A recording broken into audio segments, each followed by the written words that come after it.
Hi, you're watching some footage captured from a VR headset of our meeting and presentation platform, JoinXR. In this video, we'll be covering how to use the JoinXR Desktop app for Windows to create your own 3D presentations. We call these presentations documents, so you'll hear that word a lot during this video. And here you can see me making some edits to a document. This shows you where we're going to get to in this video, but first we'll strip it right back and look at how to get started. If you haven't already used JoinXR on a headset, including logging in, joining a meeting, and opening the Getting Started doc, it's a good idea to stop this video and do those steps first.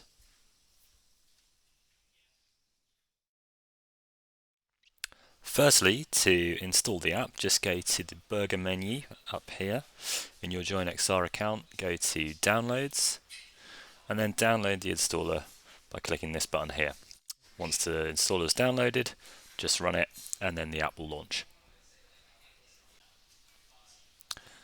Now once I've paired my user account to my desktop app, I can select my user, and now I have two options. On the right hand side here we've got a menu which should look very familiar from headset, where you've got a list of meetings.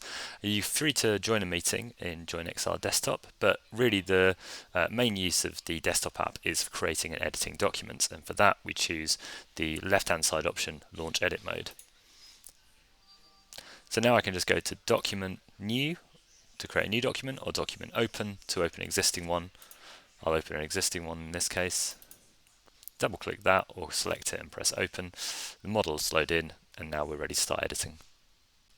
So before we get into any editing, it's useful to be able to move around the 3D space. You can do all of this with a trackpad, but it's going to be much easier with a mouse. So the first useful gesture is to be able to orbit, and to do that you hold down the Alt key, press the left mouse button and then drag left and right, and that spins your camera around the center. To zoom in and out you just use the scroll wheel on your mouse, so scroll up and you'll zoom in, scroll down and you'll zoom out. And then finally, to pan the camera, to move it side to side, you hold down the middle mouse key and you move left and right. And on some mouses the middle mouse key is the scroll wheel itself, so just press that down, move left and right.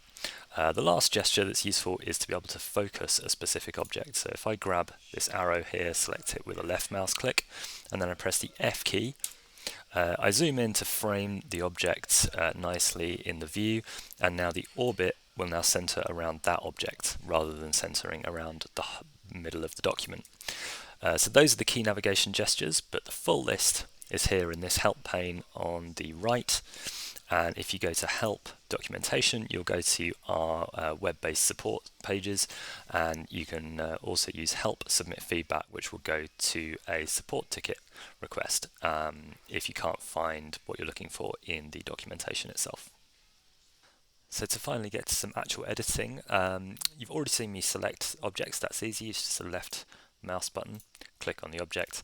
It highlights in orange to show you that it's selected, and you get this little tool appear at the middle of the object that we call a gizmo. So if I just focus that object again with the F key, this gizmo has three arrows. If I grab one of those arrows and move it, it lets me move the object forwards, backwards, side to side, and up and down. But I can also grab these little squares at the middle of the gizmo, and that lets me move in two directions at once.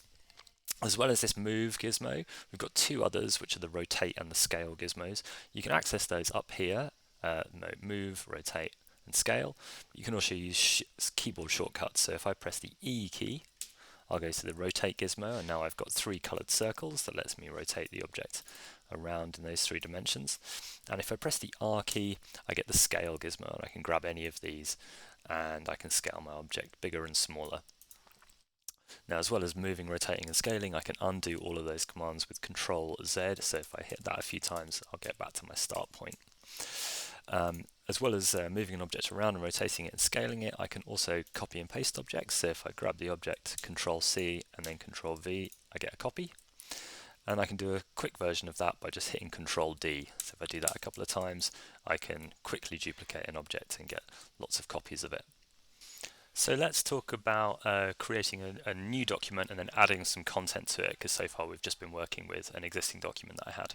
So to make a new document, I'm going to go to Document, New, I'm going to type in a name, and then I'm going to end up with a completely empty document. All that you can see is the content guide here, and this is really just a guide that we add in, which has an averagely heighted human, and our kind of rough recommendation of the size of space that you should be trying to keep your content within if you want to use JoinXR in mixed reality mode. This kind of space tends to fit into most office boardrooms or trade shows, which is where most of our users tend to be using JoinXR. So it just helps to give you a sense of where the content should live. Okay, so to add some simple content initially, I'm just going to go to add and then image. I'm going to choose one of these example images that I've got, double click, and it just hovers in space. So initially that comes in around the size of a standard letter or A4 object. So I'm going to make that a bit larger so I can use all the normal move and rotate and scale tools with images just like I can with models. I'm going to add another piece of simple content. I'll add a note. So go to add note, type in the text of your note, replace this with a 3D model. And again, I can just grab it, I can scale it, I can move it around, maybe drag it up here and rotate it like that. Okay, so now to add in something a little bit more interesting, if I go to add model, I'm going to select this model and then I'm going to speed up the next bit, which is the process of uploading and downloading it to our storage. Okay, so our model's loaded in now, so I can delete my placeholder notes, move this into position, make it a little bit bigger, and that's looking good. So now I might want to move this just out of the way a little bit. And what I want to do is I'm going to clip this model so that we can see inside of it. Before I do that, I'm going to create a second slide so that in our presentation we can go from slide 1, which just has the normal object on it, to slide 2, which cuts inside the object. So to do that, I'm going to go up to the slides window up here, and we've got 3 options here. On the buttons at the top, we've got new slide, duplicate slide, and delete slide. And this is the list of all the slides in the document. So if we go to new slide, we get a new empty slide. Now I can go back to my previous slide by clicking here, and I could start copying and pasting all of these objects over from one slide to the other. But the easier option in this case, since I'm going to create a very similar slide to my first slide, is just to start from a duplicate. So I'm going to duplicate that slide. Now I've got the same objects in the same arrangement, and I can start changing the properties of this 3D model to enable clipping and see inside of it. But to modify that property, I'm going to need a new window which we don't currently have open, which is the Object Properties window. So if we go to Window, Object Properties, that pops up the new window, and I can drag this title bar to wherever I want to dock it. So let's say I wanted it over there, I can resize it a bit, and then I can start working. But for this task in general, I'm actually going to need a couple of other windows. So what I'm actually going to do is instead go to one of our pre-built layouts, which is the Window Layout Advanced. Now you can see that I've still got my slides window and I've still got my 3D view here, but I've now got 3 new windows. One is the statistics window, which we're going to come back to a little bit later in the video, but for now let's focus over here on the left hand side. So we've got the slide contents window, and that's just a big list of all of the objects in your slide. It lets you click through, and the selection changes as you click through those objects. So as your slide builds up to more and more objects, that could be quite useful to just cycle through them rather than trying to pick them from the 3D view. And then up here we have the Object Properties window. Now this is just a big list of all of the properties that you can edit about the object that you currently have selected. So all objects have a position, rotation and scale in 3D space in a JoinXR slide. You can see this image here. I can go and I can edit this box to put it at exactly -1 units rather than -0.9 something something something.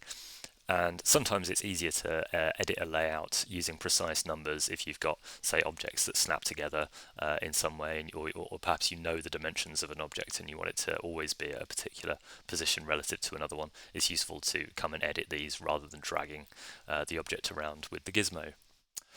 So if we select the 3D object, you'll see that the object properties list changes. So 3D objects have a few more properties than images, and one of those properties is whether clipping is enabled or not. So I'm just going to go ahead and enable clipping, and now if we look down at our jet engine, you can see that indeed the bottom half of that is now invisible, and if I look underneath it, I can see inside of the object.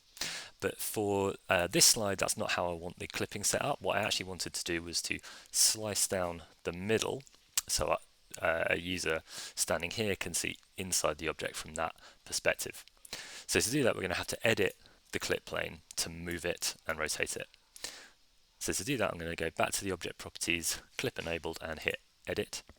And so now you can see in the slide contents, we're now editing a different object, which is a child of the model, and that is the clip plane itself. Now we can grab this object with the gizmo and just move it like this, move it up and down to change where the clipping is starting on the object. We can also just rotate that object like any normal object in JoinXR. So I can rotate that to show from this side. And that's fine, that's got me a lot closer to what I wanted. But let's say I wanted a really precise setup, and I wanted to make sure I was cutting exactly down the middle of the object in on that vertical axis. So what I can do there is I can actually lock the rotation of the clipping plane itself, and I can say lock it in Z. So now we get a very precise vertical line. However, it's also cutting from the wrong way now, so my users would have to walk around the back of the jet engine to see the internals. I don't want that, so instead I'm going to go to this flip checkbox, click it, and now we're clipping the object from the correct direction. Okay, so this is the setup that I wanted. I'm happy with this, and now we've got one slide up here, which is our initial state, and then we've got a second slide which cuts inside the object so people can see inside of it. Now in this presentation there's only 2 slides, so that's fairly simple, probably quite easy to remember. But in a longer document you might have many slides, and remembering that slide 7 is the one where you have the clipping enabled on the jet engine gets quite complicated. So instead, a good practice is to rename your slides. So let's name this slide jet engine, and then let's name this slide jet engine with clipping. And then on device, if you bring up your slides list, you'll see all of your slides named, and you can skip to any slide by clicking on it, which is why it's a good idea, good practice to make sure you name your slides when you're doing the editing in the desktop editor. So we're nearly there now, just a few more things to touch on. The first is this statistics window down the bottom right. Now this gives you some numbers on the polygon, vertex and draw call count of the objects that you currently have in the document and on that particular slide, and this should give you a rough guide as to whether the slide that you've put together is going to run performantly on the target devices that you're hoping to use. So down here we've got the polygon count and draw count, which are probably the 2 most important statistics for a given slide. And this slide currently is in the amber section, so I'm not doing too bad. This would run fine on Quest 3, 3S and Quest Pro, but it is amber, so I can't add too much more to this slide without starting to push the performance past acceptable levels on those devices. If you're looking to use different devices, you can select this drop down, and I can select, say, HoloLens 2 for example, and I'd see that actually the polygon count of 633,000 is far exceeding the acceptable levels on HoloLens 2. So this slide we would not expect to run okay on HoloLens 2. So if you're whatever device you're targeting, it's always worth having a look in the statistics window to make sure your assets are going to perform okay on device. Otherwise you'll get a nasty surprise when you go onto device. Just a reminder that here in the help menu, you've got submit feedback. That's by far the best way of getting in touch with us. If you have any issues that aren't covered in the support pages, it goes straight to the product team and the engineering team, which includes myself. We all see it, and we do attempt to get back in touch on any support requests as fast as possible. So if you think this video has been useful, just wait till you get a support ticket response from me. Thanks very much for watching.